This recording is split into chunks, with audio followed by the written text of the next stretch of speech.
बिस्मिल्लाहिर्रहमानिर्रहीम। अस्सलाम वालेकुम नाज़रीन, प्रोग्राम सिटी एट 10 में मैं हूं आपकी मेज़बान अना यूसुफ। उम्मीद आप सब लोग ठीक ठाक होंगे। अपने वीकेंड को अच्छी तरह से प्लान कीजिए। और मैं बहुत सारे लोगों को जानती हूं जो अभी वो ईद वाली छुट्टियों के सिनेरियो से बाहर ही नहीं निकल रहे और वीकेंड को वो जो है वो यही समझ रहे हैं अभी तो ईद की छुट्टियां चल रही हैं। बहुत सारे लोग अभी भी प्लान करके दूसरे शहरों में गए हुए थे, बाहर से आ रहे हैं, यहाँ पे उनकी अभी भी दावतें शावतें चल रही हैं।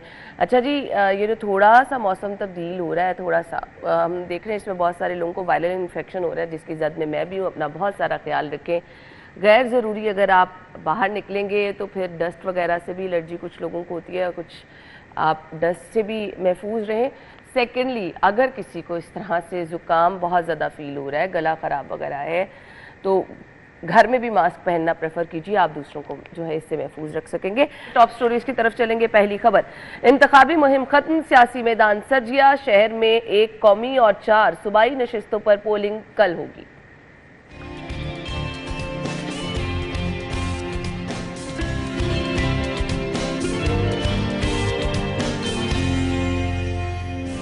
अस्पतालों में कॉन्ट्रास्ट इंजेक्शन नायाब, सीटी स्कैन MRI कराने वाले मरीजों को मुश्किलात का सामना। पंजाब स्किल डेवलपमेंट पॉलिसी 2024 की मंजूरी, सालाना 5 लाख नौजवानों को हुनरमंद बनाया जाएगा।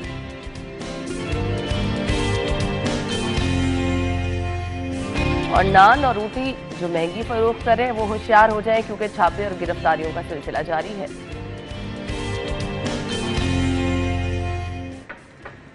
खबरें आप जान चुके हैं। डिटेल्स के लिए हमारे सीनियर रिपोर्टर्स हमारे साथ मौजूद हैं। अली रामे और एडिटर ब्यूरोक्रेसी कैसर खोखर साहब ने ज्वाइन किया। अस्सलाम वालेकुम। बहुत बहुत शुक्रिया। पहले खबर की तरफ आ जाते हैं जो अभी हमने डिस्कस की है जी। मोबाइल फोन और इंटरनेट सर्विस की बंदिश का फैसला किया गया। खोखर साहब, मैं आपसे स्टार्ट जी बिल्कुल, ये पंजाब गवर्नमेंट ने लिखकर भेजा वफाकी हुकूमत को कि जो पोलिंग स्टेशन वाले हल्के हैं जहाँ पर जिन इलेक्शन में हल्के हो रहे हैं, जहाँ पर पोलिंग हो रही है, सिर्फ वहाँ पर मोबाइल सर्विस और इंटरनेट सर्विस जो है ना वो बंद की जाए। और इस वाले से पंजाब गवर्नमेंट ने दरखास्त किया है, लेकिन अभी वफाकी हुकूमत ने फैसला करना है कि क्या करती है या क्या नहीं करती। इसमें लाहौर शहर जो है वही शामिल है। लाहौर में जैसा कि आपने खुद बता दिया कि 1 कौमी असम्बली और 4 सूबाई असम्बली की नशिस्तें हैं जहाँ पर पोलिंग स्टेशन पोलिंग होगी, जहाँ पर जो है ऑलरेडी जो है फौज और रेंजर जो है ना रिजर्व ड्यूटी करेगी, लेकिन पुलिस जो है वो पोलिंग स्टेशन पर डिप्लाई होगी। और इस वाले से महकमा दाखिला ने दफ़ा 144 भी नाफज की हुई है। और जो इलेक्शन कमीशन के जो कोड ऑफ कंडक्ट है उन पर लाजमी तौर पर अमल करना होगा। अगर कोई खिलाफवर्जी होगी तो दफ़ा 144 के तहत पर्चा दर्ज होगा। और असला की नुमाइश और हवाई फायरिंग, हर किस्म की फायरिंग पर भी पाबंदी महकमा दाखिला ने लगाई हुई है। गोबर साहब, आपको लगता है कि एक ज़िमनी इंतखाबात है, ज़िमनी इंतखाबात में आप इंटरनेट की बंदिश जो है वो आपको करनी चाहिए क्या? नहीं, बिल्कुल ये गलत फैसला है। ये चार हल्के हैं, चार हल्कों की वजह से देखें, 4 हल्कों, सिर्फ ये 4 हल्के नहीं होंगे। इस इंटरनेट की बंदिश से उन मुतलका मजीद इलाकों में इलाके जो है वो मुतासर हो सकते हैं, आधा शहर मुतासर हो सकता है इसी की आड़ में। लेकिन मैं इस हवाले से ये कहूँगा कि वफाकी हुकूमत को पंजाब गवर्नमेंट की ये दरखास्त कबूल नहीं करनी चाहिए, ये रिजेक्ट कर देनी चाहिए, क्योंकि ये सारे हल्के जो है ये मुस्लिम लीग नून ने छोड़े हुए हैं। मुस्लिम लीग नून के हल्के हैं, वो बात अलग है। और यहाँ पर इलेक्शन हो रहा है और लोगों की देखे इतनी, जिस तरह जनरल इलेक्शन में लोगों की गहमा गहमी थी, उस तरह का लोगों का जोशो खरोश भी नहीं है। लोग बड़े धीमे मिजाज के हैं और कोई थ्रेट अलर्ट भी खास तौर पर वसूल नहीं हुई है लेकिन महकमा दाखिला को। लेकिन इसके अलावा फौज भी और रेंजर भी रिजर्व ड्यूटी पर तलब की गई है। फौज और रेंजर रिजर्व ड्यूटी करेगी, एक्टिव ड्यूटी नहीं करेगी। और लेकिन इसके बावजूद जो है मोबाइल सर्विस बंद करना, ये मैं समझता हूँ कि जरूरत पड़ी तो फौज और रेंजर्स को तलब किया जाएगा। अली, खबर की तरफ आ जाते हैं। 4 सूबाई नशिस्तों पर पोलिंग कल होने जा रही है, 1 कौमी सीट है। अच्छा जी, मुझे ये बता दें, हुकूमत नून लीग की है, टफ टाइम दे सकती हैं बाकी जमातें? देखिए, माजी की अगर बात की जाए तो माजी में हमने देखा यही है कि जिसकी हुकूमत होती है तो ज़िमनी इंतखाबात में भी वो कामयाब होता है। लेकिन हमें हमजा शहबाज का भी वो दौरे हुकूमत नहीं भूलना चाहिए कि जब उनका दौरे हुकूमत था तो ज़िमनी इंतखाबात हुए थे, तो उसमें कुछ सीटें उन्होंने हुकूमत ने ही उनकी नाअहली की वजह से वो शिकस्त खा गए थे। तो इस पर बारहा मुख्तलिफ जो सियासी जमातें हैं, जो इत्तेहादी हैं मुस्लिम लीग नून के, उनकी तरफ से भी कहा गया कि अगर हुकूमत पंजाब में हुकूमत इनकी है तो ये कैसे मुमकिन है कि उनकी वो अपनी नशिस्तें जो हैं वो ज़िमनी इंतखाबात में वो हार चुके हैं। हालांकि मुस्लिम लीग नून ने तो दावा किया था कि उन्होंने PTI से उनकी सीटें छीनी हैं, लेकिन अगर देखा जाए ओवरऑल उसका जो रिजल्ट थे, नताइज थे, वो मुस्लिम लीग नून के ख़िलाफ़ ही थे। क्योंकि यहाँ पे हमारा जहाँ पे ऑफिस है, इस हल्के में एक इलेक्शन था, नज़ीर चौहान इसमें कंटेस्ट जो है वो कर रहे थे, तो वो यहाँ पे ज़िमनी इंतखाबात में हार चुके थे। तो लिहाजा ज़िमनी इंतखाबात का पलड़ा उसी तरफ ही होता है जिस तरफ हुकूमत हो, लेकिन मौजूदा हालात जो हैं वो बहुत डिफरेंट हैं इस वक्त, वो आपको भी पता है। महंगाई बहुत ज़्यादा बढ़ चुकी है, इवन दो कि अगर लोगों को पता है कि कुछ नहीं कर सकते वो, लेकिन उनका एक अपना नज़रिया, उनका अपना एक बयानिया, उनकी अपनी एक सोच है, और वो सोच हर बंदे के अंदर है। जब वो घर जाता है, वो बिजली का बिल देखता है, उसके अंदर सोच पैदा होती है। जब वो दुकान पे जाता है, कोई चीज़ खरीदने जाता है, उसके अंदर वो सोच पैदा होती है। जब वो पेट्रोल पंप पे जाता है, उसके अंदर ये सोच पैदा होती है कि भाई हम जिसको लेकर आ रहे हैं कि उन्होंने हमारे लिए क्या किया है। डेफिनेटली वो ये चीज़ सोचते हैं।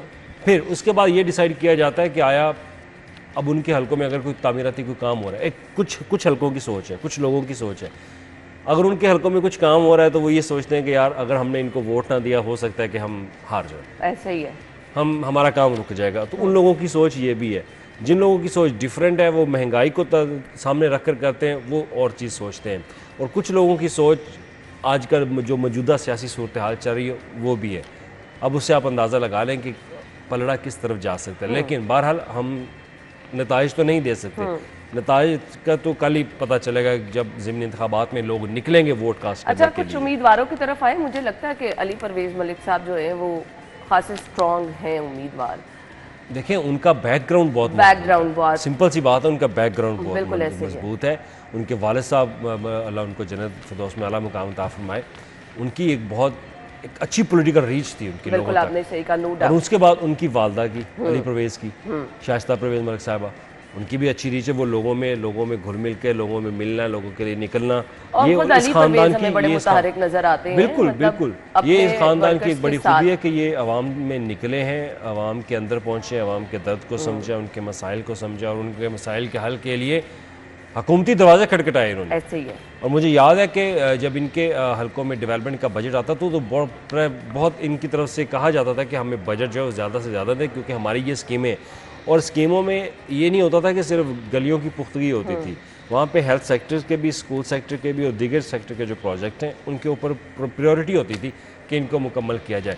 तो आवाम को भी यही चाहिए कि उनका जो लीडर आ रहा है, उनका जो नुमाइंदा आ रहा है, अवामी नुमाइंदा, वो ऐसा नुमाइंदा हो जो असम्बली के फोरम में बात करने वाला हो, जो हुकूमत से उनका हक लेने की बात करे और उस पर तरजीह भी दे और उस पर फोकस भी करे और उस पर प्रेशर भी डाले अगर प्रेशर डालना पड़े तो ये उनकी बात एक इम्पोर्टेंट है कि वो चीज़ ये जानते कि किस तरह आवाम के अंदर रहना। तो ये अली परवेज़ की बात की जाए तो होपफुली चांसेस तो यही है कि उनकी जो एक बैकग्राउंड है, सियासी बैकग्राउंड, उस वजह से वो कामयाब हो सकते हैं। सही। खोखर साहब, एक चीज़ आम तासुर ये होता है कि जो हुकूमत होती है ना, वो ज़िमनी इलेक्शन पे असरअंदाज होने की कोशिश भी करती है, तो क्या कुछ ऐसी सूरत हाल बन सकती है? जी, इस हवाले से बिल्कुल पीटी के जो लीडरान है उन्होंने ट्वीट भी किया है, उन्होंने इल्ज़ाम भी लगाया कि हमें इलेक्शन मुहिम नहीं करने दी जा रही है, हमें जलसे की इजाज़त नहीं दी जा रही, हमारे जो पोलिंग जलसे होते हैं वहाँ पर पुलिस आकर कुर्सियाँ उठाकर ले जाती है, हमारे जो लोग हैं कारकुन हैं उनको गिरफ्तार किया जाता है। ये आए रोज़ ट्वीट PTI वाले करते रहते हैं और उन्होंने दरख्वास्त भी दी हुई है, उन्होंने DC को भी दरख्वास्त दी थी। इसके अलावा उन्होंने वो जलसे की इजाज़त के लिए कहा कि उनको इजाज़त नहीं मिली, और इस हवाले से वो उनका अपोजिशन का इल्ज़ाम तो होते रहते हैं और आते रहते हैं और आते रहेंगे अपोजिशन के इल्ज़ाम। ये जो होता है, और हुकूमत जो है वो मनमानी करती रहती है, हर हुकूमत करती है। लेकिन रात को PTI की तरफ से भी जलसा हुआ है, PTI ने जलसा अपना किया और वहाँ पे कोई ऐसी सूरत हाल देखने में नहीं आई। खोखर साहब, देखिए अगर किसी जगह पे इल्जामात हैं तो उसकी तस्दीक होनी चाहिए, गवर्नमेंट को अच्छा, ये रिवायती इल्जामात होते हैं अली, ये वैसे रिवायती इल्जामात होते हैं। आप ये देख लीजिएगा, नताइज भी आएंगे तो ये इल्जामात का ये सिलसिला शुरू होना बिल्कुल शुरू हो जाएगा, बिल्कुल शुरू हो जाएगा। जब कोई हार रहा होता है वो यही कहेगा हमारे साथ धांधली हुई है। बिल्कुल ऐसे ही है, ये रिवायती होते हैं इल्जामात। हमेशा जब नताइज आना शुरू होंगे तो आप देखिएगा कि दूसरी तरफ से धांधली के इल्जामात जो हैं वो आना शुरू हो जाएंगे। खैर, कल ये इलेक्शन होने जा रहे हैं और अभी जो सिक्योरिटी के हवाले से अपडेट थी वो भी हमने आपके साथ शेयर कर दी है। हमने ब्रेक की तरफ जाना है, ब्रेक होगी, ब्रेक के बाद आपको दोबारा से ज्वाइन करेंगे। स्टे विद अस।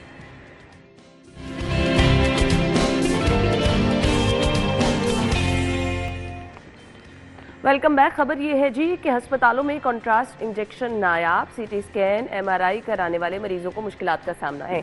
अच्छा, पहले मैं ये वाज़ेह कर दूं कि ये वो इंजेक्शन होता है कि इसकी ज़रूरत तब पड़ती है जब आपने वाज़ेह तौर पर नताइज को देखना हो। कलर इससे जो है वो स्कैन हो जाता है। ये कॉन्ट्रास्ट इंजेक्शन इसलिए लगाया जाता है ताकि ज़्यादा वाज़ेह तौर पर पता चल जाए जी कि इशू क्या है। अब ये इंजेक्शन ही नहीं होगा तो CT स्कैन और MRI कैसे होगी? मरीजों को मुश्किलात का सामना है। अच्छा, अब अस्पतालों में नहीं मिल रहा, खोखर साहब मैं आ रही हूँ आपकी तरफ, लेकिन इशू क्या है, बाहर जाके अगर आप पैसों का खरीदेंगे शायद तब मिल जाएगा, ऐसे ही है? जी बिल्कुल, इस वाले से बाहर ब्लैकमेल और फरोख्त हो रहा है। दूसरा ये कि आप ये कह रहे हैं कि इससे जो है सीटी स्कैन और एमआरआई के मरीज जो ख्वार हो रहे हैं, तो पहले कौन से ख्वार नहीं हो रहे थे? पहले कौन सी सीटी स्कैन मशीनें अस्पतालों की ठीक थी?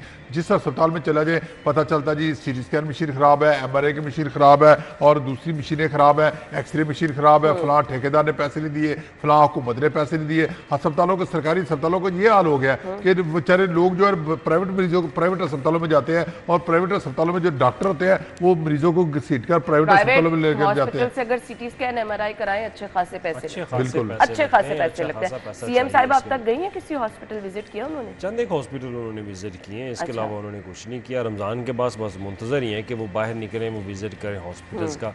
हॉस्पिटल्स के ऊपर उन्होंने डायरेक्शन तो बहुत ज़्यादा दी है, फोकस उनका बहुत ज़्यादा है। लेकिन आपको पता है इस पे तो फॉलो अप बहुत ज़रूरी होता है। फॉलो अप बहुत ज़रूरी है इसमें। अब जो उनके मिनिस्टर हैं उनको चाहिए, ख्वाजा इमरान नज़ीर साहब को और दूसरे जो उनके मिनिस्टर सलमान रफ़ीक साहब, उनको चाहिए कि वो अब इसके ऊपर अपना एक प्लान जो है वो बना के वो सीएम साहब को भेजेगा। अब सीएम ने हर जगह थोड़ी ना निकले। अगर आप ये तो करें कि अब निगरान वज़ीर आला पंजाब की तरह हर हॉस्पिटल का दौरा करें, तो ये मेरा नहीं ख्याल कि ये दौरा करेंगे, क्योंकि इनके अपने बहुत ज़्यादा मसले मसाइल बहुत ज़्यादा होते हैं।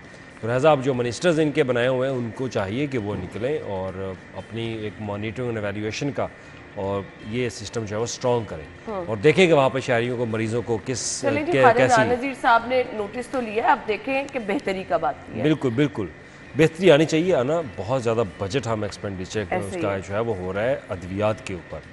आप 50 अरब रुपए से ज़ायद का फ़ंड जो है वो सालाना एलोकेट करते हैं मेडिसिन के ऊपर, और उसके बावजूद अगर आम शहरी मरीज़ वो मेडिसिन लेने के लिए बाहर किसी प्राइवेट फार्मेसी के पास जाए तो फिर ये तो गलत नाइंसाफ़ी है। फिर तो सवाल उठना, लोग पूछेंगे कि आया जो 50 रुपए का बजट आप एलोकेट करते हैं और बजट के दिनों में आप बड़े बड़े ऐलानात करते हैं कि हमने मेडिसिन की मद में, आपकी सेहत की मद में इतना बजट जो है वो एलोकेट कर दिया जो आपके ऊपर खर्च होगा, तो वो कहाँ पे खर्च हो रहा है? आवाम को बताइए ना। फिर या तो फिर इसका ऑडिट होना चाहिए। निगरान सेटअप में जो अस्पतालों में काम हुए और जिस तरह से निगरान सीएम साहब जा के दौरे करते रहे, आज आप जाके देख लें तमाम चीज़ें बिगड़ गई होंगी, क्योंकि बार बार वो दौरे दरकार होते हैं, बार बार फॉलो अप लेना दरकार होता है, यहाँ पर काम करवाना पड़ता है सबको कह के। अगर आप बीच में गैप आ जाए, छोड़ दिया, तो इसका मतलब फिर डॉक्टर्स भी लेट आ रहे हैं। ऑफिसर्स जो थे निगरान सेटअप के अंदर, वो यही चीज़ कहते थे कि जो सीएम का फॉलो अप है ना, ये उनके लिए बहुत दर्द सर है। क्यों? क्योंकि वो बार बार एक चीज़ का फॉलो अप लेते हैं और वो फॉलो अप के ऊपर ही बहुत ज़्यादा चीज़ें आपकी बेहतर हो जाती हैं। फिर ऑफिसर्स को भी पता होता है और नीचे वाले अमले को भी पता होता है कि ये बार बार चीज़ उनके बॉस ने उनसे पूछनी है, तो लिहाजा आपने इस चीज़ को बेहतर करना ही है, तो ये आपका एक टास्क है, आपको करना ही पड़ेगा, तो लिहाजा वो टास्क बेहतर होता रहा। ये मेरे बड़े सोर्सेज थे, वो भी बताते थे कि उनका जो फॉलोअप का स्टाइल है ना, वो बहुत स्ट्रॉन्ग है और फॉलोअप होना चाहिए और फॉलोअप से ही चीज़ें बेहतर होती हैं। अब जो ये कॉन्ट्रास्ट इंजेक्शन जो है ये नायाब है, जाहिरी बात है एक तरीक़ेकार होता होगा कि आपके पास बल्क में इतनी अद्वियात स्टोर में पड़ी हैं, उसके ख़त्म होने से पहले ऑर्डर कर दिया जाता है, ठीक है, टेंडर जारी कर, SOPs होते हैं। तो अली कहाँ गए वो SOPs? क्यों? अब ये तो इनके वो टेंडर्स देखने पड़ेंगे कि आपके अद्वियात कब ख़त्म हुई थी, क्या उन्होंने दोबारा कोई टेंडर जारी किया है या नहीं किया। अगर उन्होंने नहीं किया तो फिर तो सवालिया निशान है कि आपको जब एक चीज़ का मालूम था कि आपकी ये मेडिसिन जो है वो अब ख़त्म होने जा रही है, तो आपको ये फौरी तौर पर जो है वो करना चाहिए था। तो लिहाजा अब इस पर मुतलका जो इंतज़ामिया है या स्पेशल हेल्थ केयर जो प्राइमरी हेल्थ केयर डिपार्टमेंट है, इनसे अब पूछना बनता है कि आया आपने टेंडर जारी किया, आपके पास एक लिस्ट होती है इनके पास, हॉस्पिटल के पास होती है। महकमा खजाना ने अस्पतालों को बजट तो जारी कर दिया। कल गंगाराम अस्पताल को 1 अरब रुपया जारी किया गया है, सर्विस अस्पताल को 1.2 अरब रुपये जारी किए गए हैं। पंजाब मेंटल अस्पताल जिसको कहते हैं, Punjab institute of mental health है अस्पताल जो है, मेंटल अस्पताल जिसको कहते हैं, उसके लिए 35 करोड़ 60 लाख रुपए जारी किए गए हैं। ये बजट तो जारी, और न्यू अस्पताल को इससे पहले जारी किया गया, डेंटल अस्पताल को भी जारी किया गया। अगर बजट जारी हो चुका है, फिर उसके अंदर भी एक प्रोसेस होता है। उस प्रोसेस में होता है कि आपने एक टेंडर देना, टेंडर कोई बिड कंपनी आएगी वो करेगी, तो उसमें एक टाइम जो है वो दरकार होता है आपको, सिंपल सी बात है। हम उसके ऊपर तो बहस नहीं कर सकते कि इतना टाइम क्यों दरकार होता है, लेकिन आपको इन चीज़ों को मद्देनजर रख के आपको उससे पहले अपने वक्त से कबल जो है वो वक्त से कबल कर लेना चाहिए। मरीज ख्वार होकर वापस जा रहे हैं, अब जाहिर बात है वो वापस तो चले जाएंगे, मजबूरी वो बाहर से पैसों से खरीद, बिल्कुल मजबूरी है, ब्लैकमेल होते हैं बेचारे। आपके पास इतना टाइम नहीं होता कि आप उस सिचुएशन में आपके पास और कोई ऑप्शन नहीं बचता, सेकंड ऑप्शन नहीं है, फिर आपके पास कोई ऑप्शन, फिर आपने बस अपने पैसे जमा करने और आपने बाहर से जाके मेडिसिन खरीदनी। लेकिन एटलीस्ट मैं यहाँ पर ख्वाजा इमरान नज़ीर साहब से, ख्वाजा सलमान रफीक साहब से ज़रूर ये रिक्वेस्ट करूँगी कि इस तरह के मामलात को पे गौर ज़रूर करें। जो जिम्मेदारान हैं उनको तो कम अज़ कम कहें कि नेक्स्ट टाइम ये सिचुएशन ना हो। जो बेचारा बीमारी की हालत में इलाज के लिए आता है, टेस्ट करवाने के लिए आता है, वो बहुत मजबूर होता है, उसके पास फिर दूसरी ऑप्शन नहीं होती है। फिर दूसरा ना, जो सरकारी अस्पताल में लोग आते हैं ये गरीब लोग हैं, ये पैसे नहीं जो दे सकते, जो अफोर्ड नहीं कर सकते, वरना ये प्राइवेट अस्पताल, इतने अस्पताल है जो लाहौर में, वहाँ जाकर लोग इलाज करा ले। लेकिन सरकारी अस्पताल में आते ही गरीब लोग हैं, जो मिडिल क्लास है, जो लोअर मिडिल क्लास है, जो अफोर्ड नहीं कर सकते। तो हुकूमत को चाहिए कि हुकूमत इतना आवाम से टैक्स लेती है, एक मोबाइल कॉल भी अगर कोई करता है तो उस पर भी वो टैक्स देता है, तो उसको कम से कम हेल्थ और एजुकेशन तो फ्री होना, और हेल्थ में जितने टेस्ट है हुकूमत को चाहिए कि निगरान मरियम नवाज शरीफ साहब अगर ये प्रोग्राम सुन रही है तो जितने भी टेस्ट है कम से कम उनकी फीसें माफ़ कर दे। किसी टेस्ट की एमआरआई सीटी स्कैन या एक्सरे या लेबॉरेटरी टेस्ट होते हैं, जो कोई टेस्ट की फीस ना ली जाए, लोगों को फ्री इलाज मुआवजा लोगों को फ्री कर दें।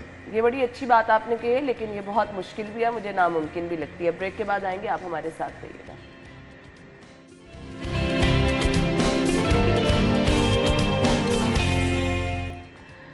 सालाना 5 लाख नौजवानों को हुनरमंद बनाया जाएगा, चौधरी शाफी हुसैन का ये कहना है। पंजाब स्किल डेवलपमेंट पॉलिसी 2024 की मंजूरी, ये बड़ा अच्छा इनिशिएटिव है अगर इस पर काम हो जाए।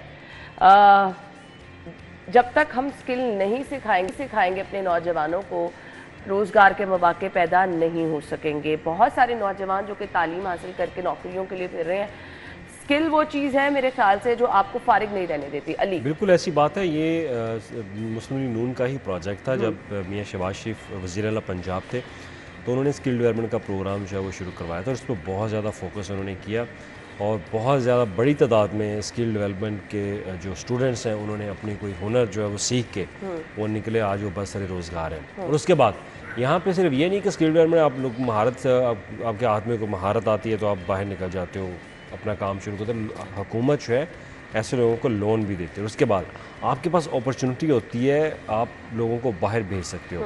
निगरान दौरे हुकूमत में एक मुआहदा हुआ कनाडा के साथ, वो भी स्किल डेवलपमेंट के ऊपर ही हुआ था कि आपके जो आप स्किल्स पर्सनस होंगे एग्रीकल्चर्स में, मेडिकल के ऊपर और दीगर लाइफ स्टॉक के शोबे में, उनको कनाडा जो है वो रोज़गार के लिए भेजा जाएगा। तो इस तरह की अपॉर्चुनिटी आती हैं स्किल डेवलपमेंट के ऊपर, और टैप्टा के ऊपर जो है वो पूरी दुनिया के ऊपर तवज्जो दी जा रही है। मुझे याद है कि जब चाइना में हम थे तो चाइना में टैप्टा के ऊपर सबसे ज़्यादा उनका फोकस है।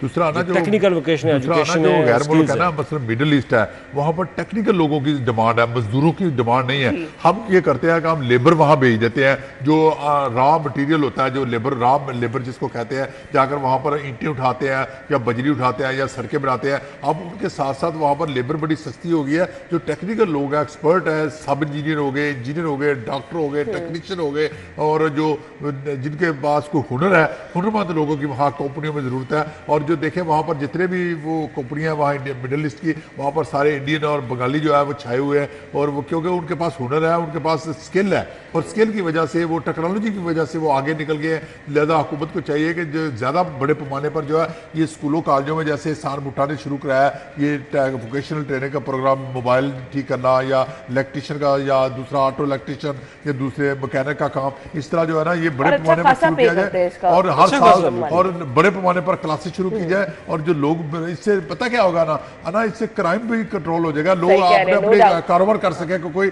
मैं देखे फीस सेंटर में एक जो मैकेनिक वाला मोबाइल ठीक करने वाला वो 4-5 हज़ार रुपये दिहाड़ी कमा कर जाता है, और एमए पास लड़का जो है वो ट्यूशन पढ़ाकर इतने पैसे नहीं कमाता जितने वो मोबाइल ठीक करने वाला एक मैट्रिक पास कमा लेता है। इस तरह ये हुनर जो होता है, हुनर होता है, टेक्नोलॉजी होती है। और आज का दौर जो इसराइल देखे, अगर फलस्तीन को शिकस्त दे रहा है तो टेक्नोलॉजी की वजह से दे रहा है। टेक्नोलॉजी जिसके पास होगी वो तरक्की करेगा, जिसके पास टेक्नोलॉजी नहीं होगी। ईरान ने हमला किया, उन्होंने 99% मिसाइल जो है ना वो दरमियान में गिरा दिए, क्यों? उनके पास टेक्नोलॉजी थी। ये टेक्नोलॉजी का दौर है, हमें टेक्नोलॉजी में आगे आना चाहिए। बिल्कुल ऐसा ही है, बिल्कुल। और इसके ऊपर स्किल डेवलपमेंट के ऊपर जो टेक्नोलॉजी पार्क है, अब क्योंकि ये काफ़ी देर से मैं सुन रहा हूँ, मुझे भी 10 साल हो गए कब से ये टेक्नोलॉजी पार्क के ऊपर लगे हुए हैं, वो अभी तक तमीर नहीं हुआ। सीएम साहिबा इस पे काम तो करवाना शुरू कर, वो तमीर नहीं, उनका जो इसके ऊपर फोकस है वो, उस पर कोई शक नहीं, उनका फोकस इसमें बहुत ज़्यादा है। और वो ये कहती हैं कि हमें माइक्रोसॉफ्ट और गूगल चाहिए यहाँ।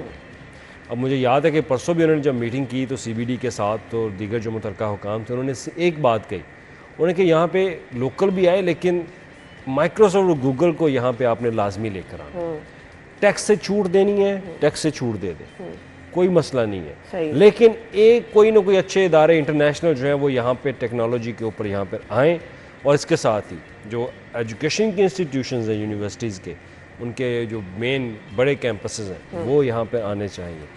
इसके ऊपर उनका फोकस बहुत ज़्यादा है, टेक्नोलॉजी के ऊपर। अब देखें, गवर्नमेंट का फोकस आना ज़रूर होता है, फिर आप पे डिपेंड है बिल्कुल कि आप उस मंसूबे को लेके कैसे चलें। हाँ, बिल्कुल ठीक। अगर आप दफ्तर में बैठे रहेंगे, आज के प्रेजेंटेशनें ब्यूरोक्रेसी से लेंगे तो ब्यूरोक्रेसी आपको प्रेजेंटेशनों में आपको सुबह पंजाब जो है ये पेरिस बना देंगे, आपको दुबई बना देंगे। ये आपने फील्ड में निकलना है, फील्ड में निकल के आप चीज़ों का जायज़ा लेंगी तो आपको पता चलेगा एक्चुअल पोजीशन क्या है। निगरान हुकूमत में सेटअप में यही तो होता था।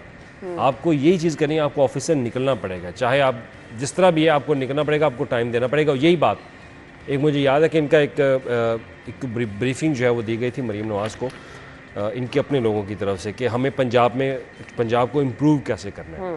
तो उन्होंने यही कहा था कि आपको ऑफिस से बाहर निकलना पड़ेगा। आप ऑफिस से बाहर नहीं निकलेंगी, आप फॉलो अप नहीं लेंगी, आप खुद जाके मॉनिटर नहीं करेंगे तो आपका काम बेहतर नहीं होगा। ये ऑप्शन आपको लाजमी अपनानी पड़ेगी। तो जिनको कहा गया, बात आती दोबारा ख़बर की, तो इसमें टेक्निकल जो हमारे हैं स्किल्स के ऊपर खोकर साहब की बात बिल्कुल ठीक है कि हमें इनको अब इनकी जो कैपेसिटी है ना वो बढ़ानी चाहिए। बिल्कुल हमें ना सिर्फ लाहौर बल्कि पंजाब के जो मुख्तलिफ ज़िला हैं जहाँ पे आप समझते हैं कि आप टेक्निकल लोगों को स्किल्स जो है वो ज़्यादा से ज़्यादा दे सकते हैं, जहाँ पे नौजवान ज़्यादा है वहाँ पर आपको ऐसे सेंटर्स जो है बनाने चाहिए। सिर्फ लाहौर पर फोकस आपके पास बेतहाशा ऑप्शन है अगर आप कुछ करना चाह रहे हैं।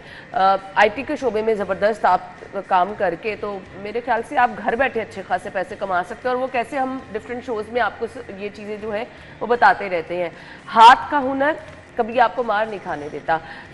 ये प्रोग्राम तो शुरू हो रहा है, बड़ी अच्छी चीज़ है। इसके अलावा भी वो नौजवान जो बेरोज़गारी का बार बार कहते हैं, कोई ना कोई हुनर आपके हाथ में होगा तो यकीन मानिए आपकी परेशानी ख़त्म हो जाएगी। ब्रेक के बाद ज्वाइन करेंगे हमारे साथ।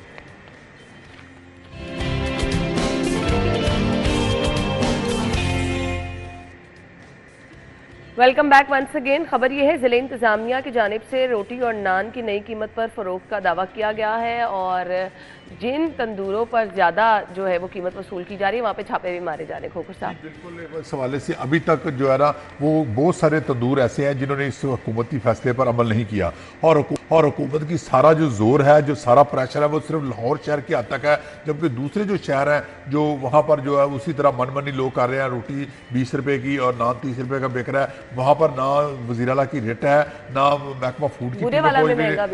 भूरे वाला देखे, व्याड़ी देखे, मुल्तान देखे, बखर देखे, मियाँ वाली, अटक, जेलम, चकवाल, वहाँ के ज़िलों का भी होना चाहिए, फोकस होना चाहिए। और मरीम नवाज शरीफ को इस हवाले से खुद बाहर निकलना चाहिए। और ये जो अगर हुकूमत ने अगर फैसला किया है तो इस पर अमल भी तो हो रहा। मैं देखा मॉनिटर में जो तनूर है यहाँ पर अभी भी 20 रुपए की रोटी मिल रही है, जो वहाँ पर कोई अभी तक नहीं पहुँचा। और जो रेट लिस्ट है उस पर भी उन्होंने अभी तक 20 रुपए की लिखी हुई है, वो रेट लिस्ट भी तब्दील नहीं लोगों ने की और वो मनमानी वसूल कर रहे हैं। और हुकूमत की अगर कोई शिकायत करे किसी पर तो टीम पहुँचती नहीं है, जिस वजह से लोगों को मसाइल का शिकार है। और रोटी जो है सस्ती के साथ साथ जो आटा सब्सिडी वाला वो लोगों तक भी पहुंचाया जाए, आटा सब्सिडी वाला लोगों को दिया जाए। और जो आम जनरल स्टोर है वहाँ पर सब्सिडी वाला आटा रखा जाए ताकि लोग जो देखे। लेकिन फिलहाल फोकस ये किया जा रहा है कि तंदूरों पर रोटी और नान की। देखिए मैं तंदूर पर रोटी कम खरीदता हूँ, मैं घर में रोटी मेरी वाइफ पकाती है, तो वो हमें आटा सब्सिडी मिलना चाहिए ना, हमें तो तंदूर पर नहीं जाता है। इस तरह का गवर्नमेंट को भी चलिए हम मरियम साहिबा को सामने देख के रिक्वेस्ट कर दें, फिर हम तो यही आपको मौका बिल्कुल इस वाले से मैं मरियम साहिबा से ये रिक्वेस्ट करूँगा। जी बिल्कुल, मैं ये रिक्वेस्ट करूंगा सिटी फट्टू के इस प्रोग्राम की वजह से, अगर जो भी सुन रहे हैं मिनिस्टर फूड जो है बिलाल यासिर साहब सुन रहे हैं कि जो आटा भी सब्सिडी वाला लोगों को, आम लोगों को आटा सब्सिडी वाला दे। और जो गंदम लेता है गंदम फ्लोर मिलों को सब्सिडी वाली दी जाए। और लोग अगर गंदम खरीदना चाहते हैं तो उनको गंदम दी जाए ताकि लोग अपना चक्की से आटा पिसा कर जो है वो इस्तेमाल कर सके। और सब्सिडी हर जगह होनी चाहिए, सिर्फ फोकस तंदूरों पर नहीं होना चाहिए, आम आटा पर और गंदम पर भी सब्सिडी लोगों को मिलनी चाहिए। बिल्कुल ठीक है, सिर्फ फोकस तंदूर पे नहीं है, तंदूर पे जब आपको सस्ता आटा मिलेगा घर ही रोटी खाएगा, कोई बाहर जाएगा। सिर्फ तंदूर पे रोटी महंगी नहीं है। अब दुकान पे चले जो वहाँ पे आपको चीज़ डबल पैसों में जाके मिल रही है। ये तो एक चीनी आप सरकारी रेट पे फरोख्त नहीं कर पा रहे, दाल कोई चीज आप सरकारी रेट पे फरोख्त कर पा रहे इंतजामिया के रेट है वो, तो आपको ये भी इंतजामिया की रेट है, ये भी इंतजामिया की रेट है। यहाँ पे तो मैं सीएम साहिबा खुद एक्टिव हुई है ना, सीएम साहिबा को सिर्फ तंदूर नहीं दिखना चाहिए, उनको पेट्रोल पंप दिखने चाहिए जहाँ पर पैसे पूरे वसूल किए जाते हैं, पेट्रोल कम दिया जाता है। नहीं मिली अली, हम बार तो फिर यही तो एक 10-20 रुपए की रोटी के पीछे पड़ेगी। आप उन चीजों के ऊपर पूछे जहाँ पे सरकार की रेट दायर होनी चाहिए, वहां पे निकले ना आप दुकान पे जाएं, आप पेट्रोल पंप पे जाएं, आपको पूरा पेट्रोल नहीं मिलता।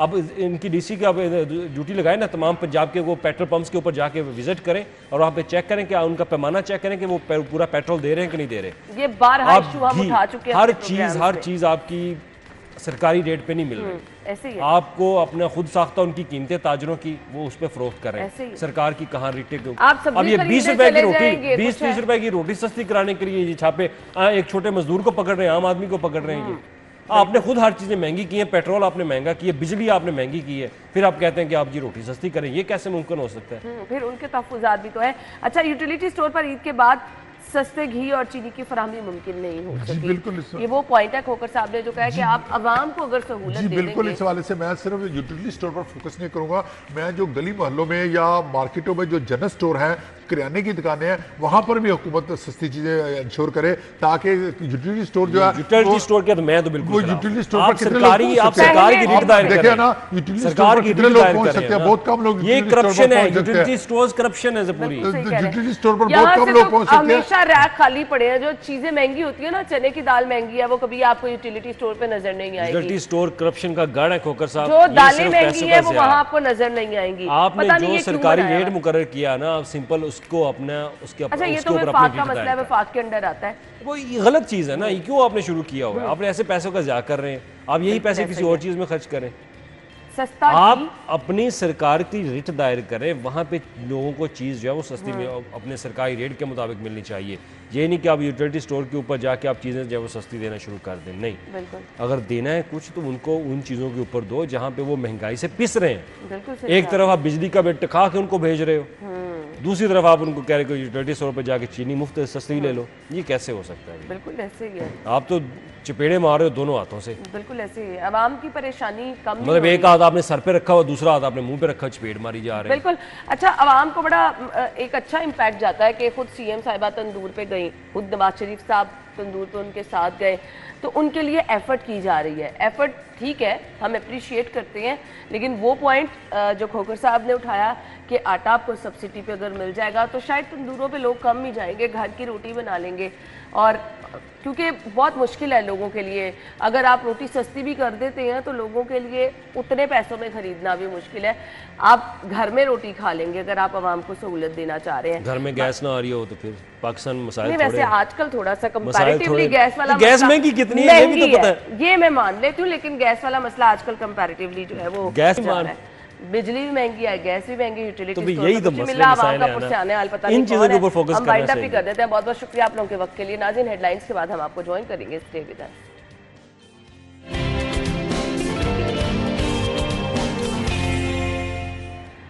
Welcome back once again. TV पे जो आप ड्रामे देखते हैं, मैं कहती हूँ जी उसके पीछे एक बहुत बड़ी मेहनत होती है। मतलब जो किरदार हमें टीवी पे नज़र आ रहे हैं ना, अब मैं आपको अगर टीवी पे नज़र आ रही हूँ, मेरे पीछे पूरी शो की तैयारी करने वाले लोग बैठे हैं, एक पूरी टीम होती है जो कि हमारे आज के शो को तैयार करती है। इसी तरह जो हम ड्रामा देखते हैं उनके लिए बहुत बहुत बड़ी टीम, बहुत बहुत महीनों की बल्कि सालों की मेहनत भी होती है।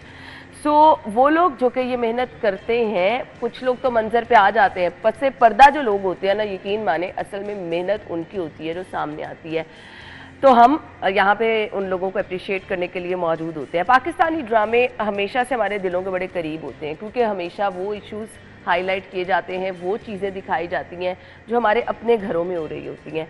सो बहुत सारे लोग कुछ चीज़ों पे तनकीद भी करते हैं कि जी ड्रामों में ये जो चीज़ें हैं ये नहीं होनी चाहिए, लेकिन उस तनकीद को अगर आप पॉजिटिव भी लें तो बहुत सी चीज़ें सीखी जा सकती हैं।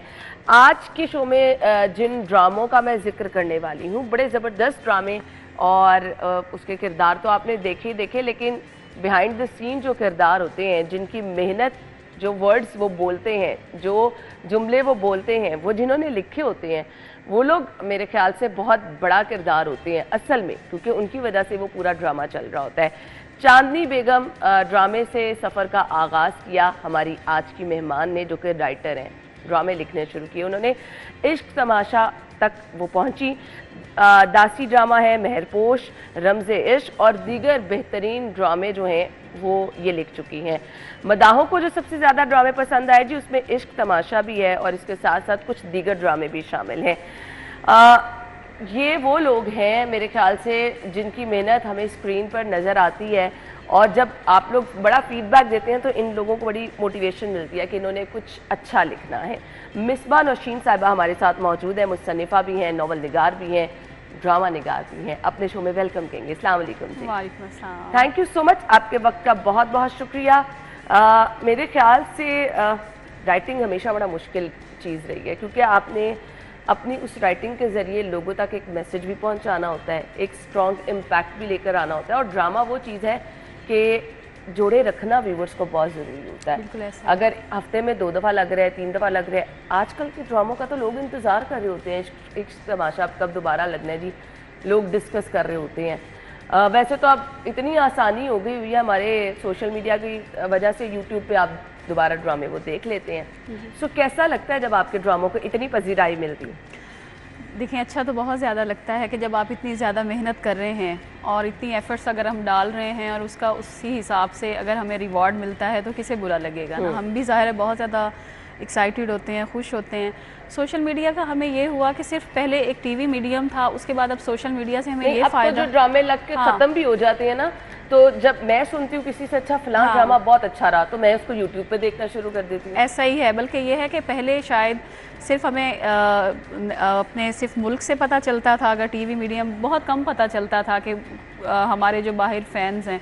अब इंस्टा ने या सोशल मीडिया के बाकी जितने भी हैंडल्स हैं, उससे हमें ये फ़ायदा हो गया कि हमारे जो फैंस हैं वो हमसे खुद डायरेक्टली कनेक्ट करते हैं। ऑल ओवर द वर्ल्ड वो हमें खुद फीडबैक दे रहे होते हैं, हमें खुद जो है वो मैसेजेस कर रहे होते हैं, हमारे किरदारों में बात कर रहे होते हैं, हमसे अपनी पर्सनल लाइफ शेयर कर रहे होते हैं। ऑब्वियसली फिर बहुत अच्छा लगता है हमें खुद भी, एक नई सी एनर्जी आ जाती है हमारे अंदर भी। बड़े ज़बरदस्त ड्रामे हैं आपके, आइडिया कहाँ से आता है?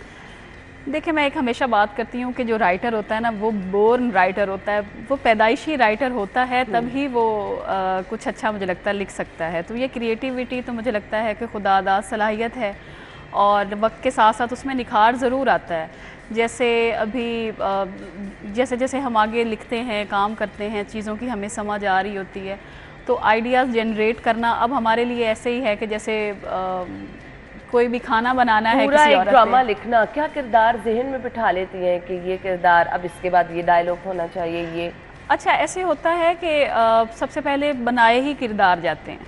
ठीक, जैसे मैं हूँ, मेरे लिए बड़ा एक वो है कि मैं हमेशा एक बात करती हूँ कि मेरे लिए बड़ा इजी होता है कि कभी कभी एक जुमले से कहानी बन जाती है। अच्छा, कभी कभी मैं सडनली कोई काम कर रही हूँ, कोई बुक पढ़ रही हूँ, चलते फिरते किसी भी काम में मैं हूँ ना, तो बस मुझे कोई एक जुमला आएगा, कोई एक डायलॉग आएगा, एक किरदार आएगा, तो वहीं से क्लिक करती हूँ, पूरी कहानी फिर बनती है। और कहानी ऐसे ही नहीं बनती, कहानी पे ज़ाहिर पहले कैरेक्टराइजेशन होती है, फिर उसके प्लॉट पे काम होता है, फिर हम उन्हें थीम देखना होता है, फिर हम ये देखते हैं कि इसके अंदर हम क्या मैसेज दे सकते हैं। कि ज़ाहिर है हम डायरेक्ट तो किसी को नसीहत नहीं कर सकते, ना कोई लेना पसंद भी कर रहा होता है, लेकिन ये है कि हम उसमें देखते हैं कि हम क्या चीज़ जो है, क्योंकि सोशल इश्यूज़ पे भी हमने बात करनी है और किस तरह से वो बात कर सकते हैं, तो वो बाकायदा पहले वन लाइनर बनता है और फिर उसके बाद जो है उस पर काफ़ी डिटेल वर्क होता है। देखिए, स्क्रिप्ट राइटिंग तो बहुत बाद में आती है, सबसे पहले मेन आइडिया जो है उसमें सारे एस्पेक्ट्स हैं, अगर वो अप्रूव होगा और उसके बाद फिर उसके पे वर्किंग स्टार्ट होती है। ऑब्वियसली आपके आइडिया के गिर्द सब कुछ घूम रहा होता है। एक ड्रामा कितनी देर में मुकम्मल कर लेती है? देखिए, मैं हमेशा कहती हूँ कि क्वांटिटी पे नहीं, क्वालिटी पे जो है वो फोकस होना चाहिए। तो मैं तो एक टाइम में जो है वो एक ही प्रोजेक्ट करती हूँ, या बहुत हुआ तो कभी 2 कर लिए, तो उसमें 8 से 10 महीने जो है ना वो लग जाते हैं, क्योंकि आपके ऊपर ड्रामा लिखने में, एक ड्रामा लिखने में, क्योंकि आप अंदाजा करें कि ये जो एक ड्रामा आपके सामने आता है उसके पीछे कितनी लंबी मेहनत होती है। कभी कभी इससे भी ज़्यादा हो जाती है। देखिए, मैं अब वो ड्रामा जो लिखा 8 से 10 महीने में, उसके बाद जब वो पोस्ट प्रोडक्शन में जाता है, जब वो डायरेक्टर के पास जाता है तो फिर उस पर नए सिरे से और मेहनत हो रही होती है। हमारा काम ख़त्म नहीं होता जब तक आखिरी एपिसोड ऑन एयर नहीं ना जाता, हम लोगों का एज अ राइटर हमारा नहीं जाता, क्योंकि आप साथ साथ तमाम सीन्स देख रही होती हैं, खुद वहाँ पे मौजूद होती है, करेक्शन वगैरह करती हैं? नहीं, कभी ऐसा होता भी है कि शूट पे मैं चली भी जाती हूँ, लेकिन डायरेक्टर के साथ, प्रोडक्शन की जितनी भी टीम है उसके साथ मैं इन टच रहती हूँ। वो मेरा रहना मजबूरी भी होती है, क्योंकि ज़ाहिर है हमने, और वो भी बहुत ज़्यादा हमें सपोर्ट कर रहे होते हैं कि वो पूछ रहे होते हैं कि अच्छा ये अब इस किरदार को ऐसे ड्रामा जब ऑन एयर जाता है खुद बैठ के घर में देखती हैं? शुरू के एपिसोड्स तो मैं ज़रूर देखती हूँ, और देखें बाकी वही बात है कि इतना लिख लिख के खुद ही वो इतने एग्जॉस्ट हुए हुए होते हैं ना कि फिर पता होता है कि अच्छा आगे ये है, आगे ये है, आगे ये है, तो बस इस वजह से इतना नहीं, लोग पूछ रहे होते हैं, जब फीडबैक मिल रहा होता है तब अच्छा लग रहा होता है। यानी हम लोग तो घर में बैठ के ना लोगों को क्यूरियोसिटी हो रही होती है अब नेक्स्ट एपिसोड में क्या होने वाला है। आपको तो सब कुछ पता होता होगा, आप कहती होंगी अच्छा जी। अच्छा, मेरे घर वाले जब देखते हैं ना तो वो भी मुझे यही कहते हैं, हमें आगे मत बताना कि क्या होगा। तो हमेशा एक टर्निंग पॉइंट होता है जो किसी की भी ज़िंदगी में आता है और उसको लगता है कि भाई अब मेरा जो है ना वो चीज़ जो मैं अचीव करना चाहती थी, कब आपको लगा? देखिए मेरे ख्याल में जो आगे बढ़ने का सफ़र है ना वो नेवर एंडिंग है, जब तक ज़िंदगी है वो तो ख़त्म नहीं होगा, ख्वाहिशात कभी ख़त्म नहीं होती इंसान की, जो हासिल वो कर लेता है। छोटे छोटे गोल्स होते हैं हमारी लाइफ के जो हमने सेट किए हुए थे, अच्छा यहाँ तक पहुँच गई तो बस मुझे लगेगा कि मैं ये कर लूँगी। एक टाइम तो ऐसा भी था कि मुझे लगता था कि सीरियल अगर मेरा ऑन एयर आ गया ना तो मुझे लगेगा कि बस ओके बस मेरा काम हो गया, क्योंकि ये भी इतना it's not a easy task, no doubt. तो मेरे लिए ये इतना आसान नहीं था कि मैं इतने ढेर सारे, देखिए चैनल्स बहुत ज़्यादा हैं, राइटर्स बहुत ज़्यादा हैं, उनमें अगर आप अच्छा काम कर रहे हैं, आपको लोग पहचान रहे हैं, आपके काम को सराह रहे हैं ना, तो ये छोटी बात नहीं है, क्योंकि लोगों के पास चॉइसेस बहुत ज़्यादा हैं, लोग फ़ौरन चैनल स्विच करते हैं। आज वो 8-10 सेकंड की रील्स देखना भी उनके लिए बहुत है, वो कहते हैं कि बस हर बंदा बहुत ज़्यादा जो है ना वो बिज़ी है। तो उसमें मुझे ये था कि एक टाइम ये था कि मुझे था कि बस एक सीरियल आ गया ना ऑन एयर, मुझे लगता है बस, फिर मुझे हुआ नहीं थोड़ा नाम और थोड़ा नाम, बिस्मा नौशीन को लोग जाने, और बस वो लेकिन ये है कि अल्हम्दुलिल्लाह मेरी बड़ी ब्लेसिंग रही है कि मेरा जो पहला ही प्राइम टाइम का सीरियल था उससे मुझे वो पहचान मिली जो मुझे लगता है लोगों को सालों मेहनत से भी नहीं मिलती। ज़बरदस्त। हाँ, तो मुझे अल्हम्दुलिल्लाह मैंने जितना भी काम किया मुझे इज़्ज़त भी मिली, मुझे प्यार भी बहुत मिला, लेकिन अभी भी वही बात है कि सितारों से आगे जहाँ और भी है। जब आपके काम को अप्रिशिएट किया जाता है ना, यकीन माने फिर आपका दिल करता है कि नहीं बस अब करते चले जाओ। मुझे ये बताइएगा, लिखना कब से शुरू किया, कितनी देर हो गई लिखते हुए? लिखना तो मैं आपको बताऊं कि मुझे अब सही से याद भी नहीं है कि मैंने कब से लिखना शुरू किया। जब 14-15 साल की मैं थी तब से मैंने लिखना शुरू कर दिया था, और या शायद इससे भी पहले, और कच्ची पक्की सी तहरीरें। उसके बाद फिर जब मैं 16 साल की थी तब मैंने बाकायदा डाइजेस्ट में पब्लिश होना स्टार्ट हो गई थी। 16-17 साल की एज से फिर मैंने बहुत हर डाइजेस्ट में फिर मैंने लिखा था, जितने भी ख़वातीन के थे फिर मैंने सब में वो लिखे। और ड्रामा राइटिंग की तरफ मैं आई हूँ 2015-16 में, और मेरा पहला ड्रामा जो था वो फिर 2017 में ऑन एयर हुआ था। उसके बाद तो फिर मैं स्क्रिप्ट राइटिंग ही कर रही हूँ, क्योंकि मुझे स्क्रिप्ट राइटिंग, मुझे लगता है बेसिकली मैं हूँ ही स्क्रिप्ट राइटर ना, तो मुझे स्क्रिप्ट राइटिंग में बहुत ज़्यादा मज़ा आता है। किरदार बनाना, फिर उनकी कहानी, पूरे वो जर्नी होता है, उनके साथ हम लोग वैसे ही हंस रहे होते हैं, वैसे ही रो रहे होते हैं, बल्कि हम लोग जब लिख रही होती हूँ तो अक्सर मतलब वो बाकायदा वैसे एक्सप्रेशन मेरे आ रहे होते हैं फेस पे, और बल्कि मेरे बच्चे फील करते हैं, वो कहते हैं अच्छा मम्मा आप सैड सीन लिख रही हैं, अच्छा मम्मा अब हंसने वाला। अच्छा, ये लिखने वाला मरहला है, क्या तन्हाई में लिखती हैं? बहुत अपने तमाम काम ख़त्म करके बैठ के सोच समझ के लिखना पड़ता है, या बस चलते फिरते भी? नहीं, देखिए मैं आपको एक बात बताऊं कि जो लिखना है ना उसके लिए तो पूरा आपको फोकस तो होना पड़ता है।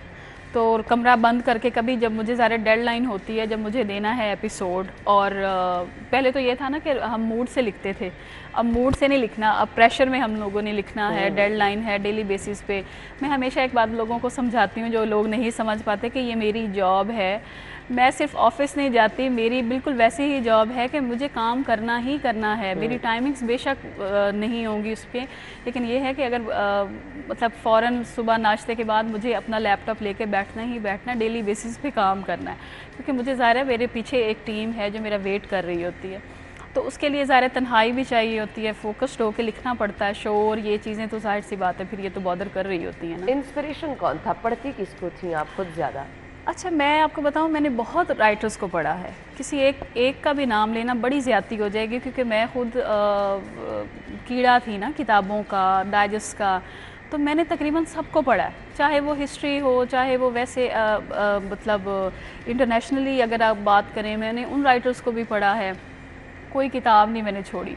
लेकिन उसमें यह है कि अगर इंस्पिरेशन की बात की जाए तो ज़ाहिर है हमारे जो पाकिस्तानी वो थे, बानो कुदसिया मुझे बहुत बड़ा नाम है। हाँ, बानो कुदसिया, इशफाक अहमद हैं, फिर वो हमारी दौरे हाजिर की उमैर अहमद हैं, साइमा अकरम चौधरी हैं, इसके अलावा जो है कैसरा हयात बड़ा अच्छा काम कर रही हैं, फ़रत इश्तियाक हैं, वो बहुत अच्छा, उनके बहुत अच्छा मतलब रोमांस उनका जॉनरा है, और वो इतना अच्छा उन लोगों ने, जब मैंने उनका काम देखा तो मुझे वहाँ से बड़ी, हाशिम नदीम हैं जिस तरह, तो सब इतना अच्छा काम कर रहे हैं ना। तो फिर जब उनकी स्क्रीन पे मैं नाम देखती थी तो मुझे भी होता था कि नहीं, मुझे भी करना है कुछ ना, मैं भी ऐसे ही लिखना चाह रही हूँ, मेरा भी ऐसे ही नाम हो, लोग मुझे भी पहचाने। कभी किसी किरदार को देख के ऐसा महसूस हुआ है कि ये कुछ मेरे राइटिंग के साथ इंसाफ नहीं कर रहा, उसके अंदर नहीं खो गया? ऐसा तो बहुत बार होता है, पता अब हम आदी हो गए हैं इस चीज़ के, क्योंकि समटाइम्स अभी रिसेंटली मेरा एक वो सीरियल था तो उसके लिए भी मुझे काफ़ी लोगों ने वो किया कि मुझे ख़ुद भी फील भी हुआ। लेकिन ये है कि देखें, जो राइटर होता है ना वो उसका एक बिल्कुल डिफरेंट होता है इमेज, जब वो लिख रहा होता है कहानी को वो और तरह से देख रहा होता है। जब वो ऑन स्क्रीन आती है ना, देखें कहानी, एक जो राइटर है ना वो अगर हम नॉवेल में लिखेंगे ना तो वो हर बंदा अपने हिसाब से उस किरदार को अपने दिमाग में उसका खाका बनाएगा। रियल लाइफ में ना उस चीज़ को वैसे लेके आना बड़ा मुश्किल होता है, तो ये बहुत मुश्किल टास्क होता है कि आप वैसे ही उस चीज़ को करें। लेकिन खैर एक्टर्स अच्छा काम करते भी है, बाज़ दफ़ा मायूसी भी होती है, लेकिन फिर इतना तो चलता ही है ना। हाँ, बाज़ दफ़ा नहीं, बहुत बार होता है, लेकिन चलिए। लेकिन आपके ड्रामे हमने देखे हैं माशाल्लाह, बहुत बहुत बड़े नाम है जिन्होंने ये किरदार निभाए हैं और बहुत अच्छा फील भी होता है। हम गुफ्तगू का सिलसिला आगे बढ़ाएंगे, मुझे ब्रेक का कहा जा रहा है, ब्रेक के बाद ज्वाइन करेंगे स्टे विद अस।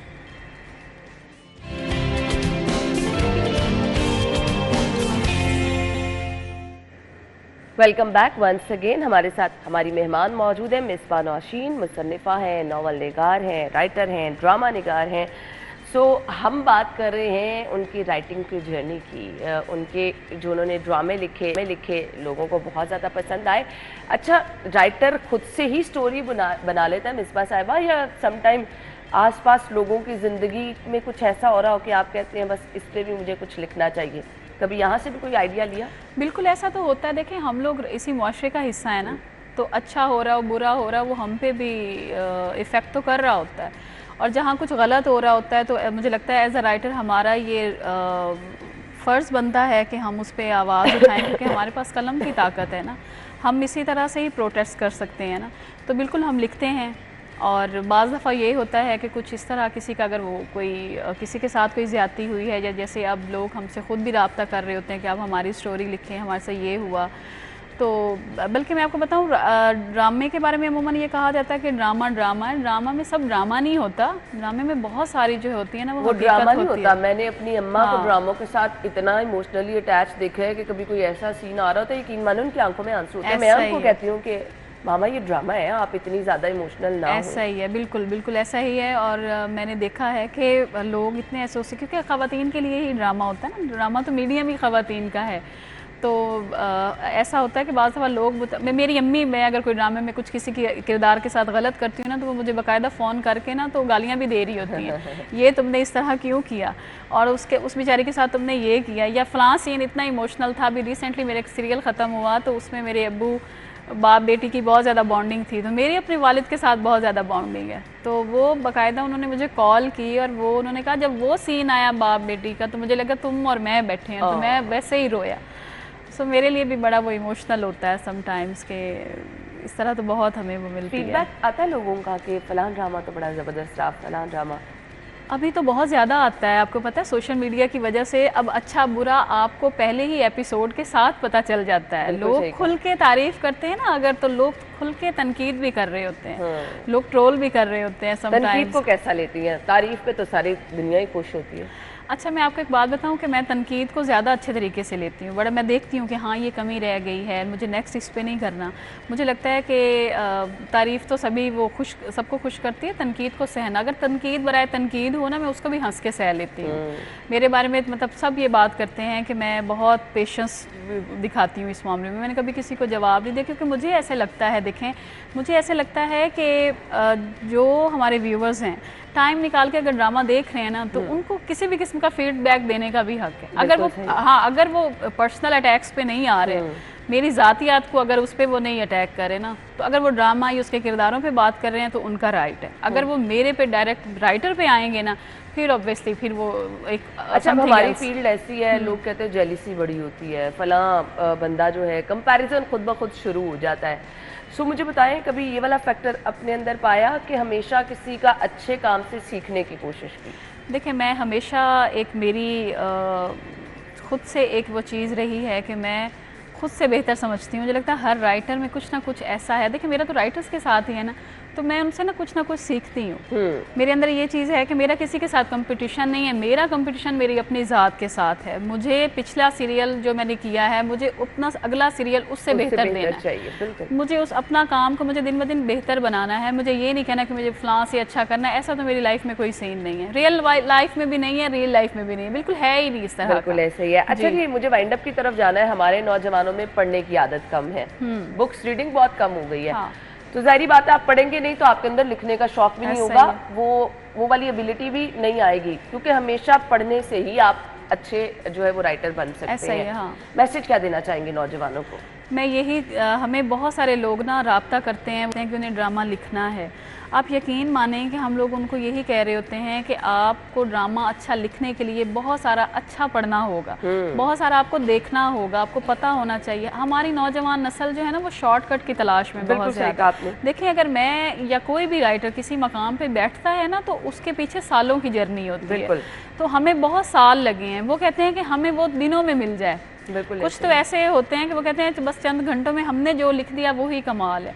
ऐसे नहीं होता। तो मैं हमेशा हर जो भी नौजवान राइटर हो ना, मैं उसको यही कहती हूँ कि प्लीज़ आप जो है ना, आप मेहनत करें, पढ़ें, अपना जो है ना, अपने आप को खुद ही जो है ना वो जज करें, अपने लिखे को परफेक्ट ना समझें। अल्लाह ताला ने हर किसी के अंदर स्पेशल सलाहियत रखी है, आपको उसके अंदर निखार लेकर आना है, और वो निखार तभी आएगा जब आप मेहनत करेंगे, और मेहनत कभी रायगा नहीं जाती। ये बड़े बड़े नाम हमारे सामने आपके सामने एक सबूत बैठे हैं जिनसे हम आपको मिलवाते हैं।